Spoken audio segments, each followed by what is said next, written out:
Why do 50% of people online think Danica Patrick went way too far about Bad Bunny's halftime show?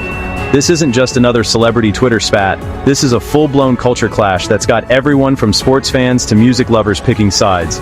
When a NASCAR legend like Danica Patrick throws shade at one of the world's biggest music stars, you know it's about to get messy.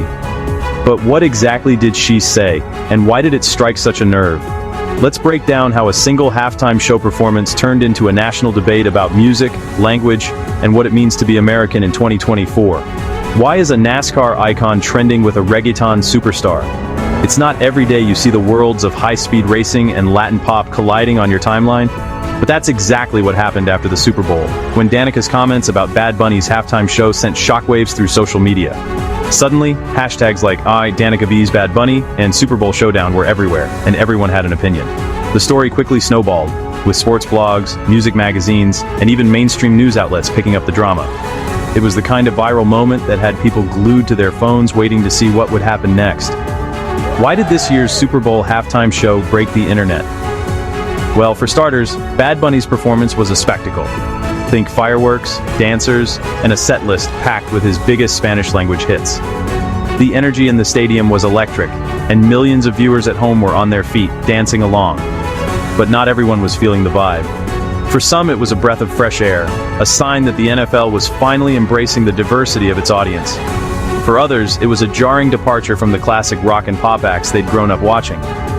Okay, so the Super Bowl halftime show had everyone buzzing, mostly because Bad Bunny brought the heat, the confetti, and, let's be real, the Spanish bangers. For many, it was a celebration of Latin culture on one of the world's biggest stages. But for others, it sparked a debate about what the Super Bowl halftime show should represent. Should it be a showcase of American music, or is it time to embrace the global sounds that reflect the country's diversity? The performance was more than just entertainment, it was a statement about who gets to be seen and heard in American pop culture. And that's where things got complicated. But racing legend Danica Patrick, she was not having it. As soon as the show ended, Danica took to her social media accounts to voice her frustration.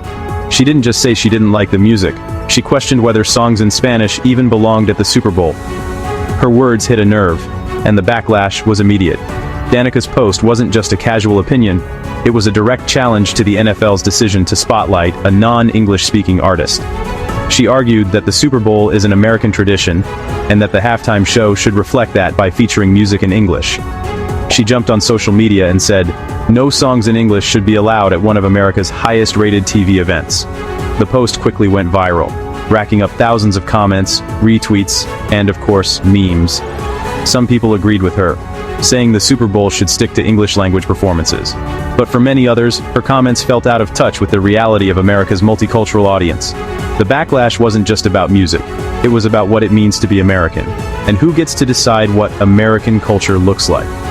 Yikes, the internet did not let that slide. Within minutes, Danica's mentions were flooded with angry reactions, jokes, and even some thoughtful debates about language, culture, and what it means to be American. People from all backgrounds chimed in, sharing their own stories about growing up bilingual or discovering new music through halftime shows. The conversation quickly moved beyond Danica herself, sparking a larger debate about inclusion, representation, and the power of pop culture to shape national identity. Fans clapped back with memes, tweets, and even grammar lessons. Yes, grammar lessons. Some pointed out the irony of Danica's post, while others used humor to diffuse the tension. There were memes comparing Danica to other celebrities who've made controversial statements, and even a few creative remixes of her words set to Bad Bunny's music. The internet can be brutal, but it can also be hilarious. Some users even started a trend of translating Danica's tweets into Spanish, poking fun at the idea that language should be a barrier to enjoying music. Some called her the worst representation of motorsports, while others just wanted to dance to Bad Bunny. The divide was clear. On one side, fans who felt Danica was defending tradition.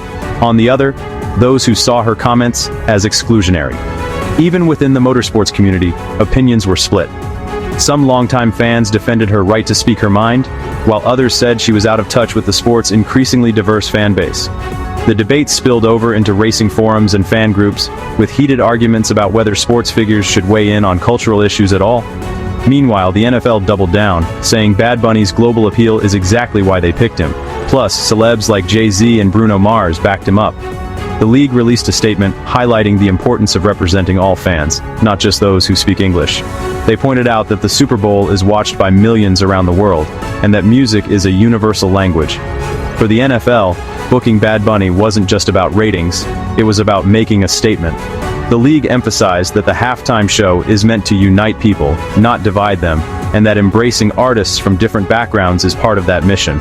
And it wasn't just the NFL and celebrities who weighed in. Music critics, cultural commentators, and even language teachers joined the conversation. Some praised the halftime show for breaking barriers and introducing millions to a new genre of music. Others argued that the backlash revealed deeper issues about identity and inclusion in American pop culture.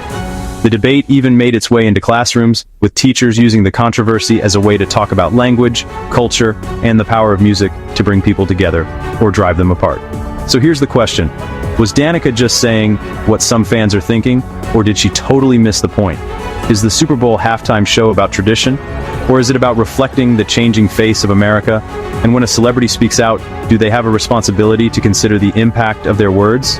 These are the questions that kept trending long after the confetti had settled. The conversation has become bigger than Danica or Bad Bunny. It's about who gets to define American culture, and how we move forward in a country that's more diverse than ever. Hit the comments. Whose side are you on?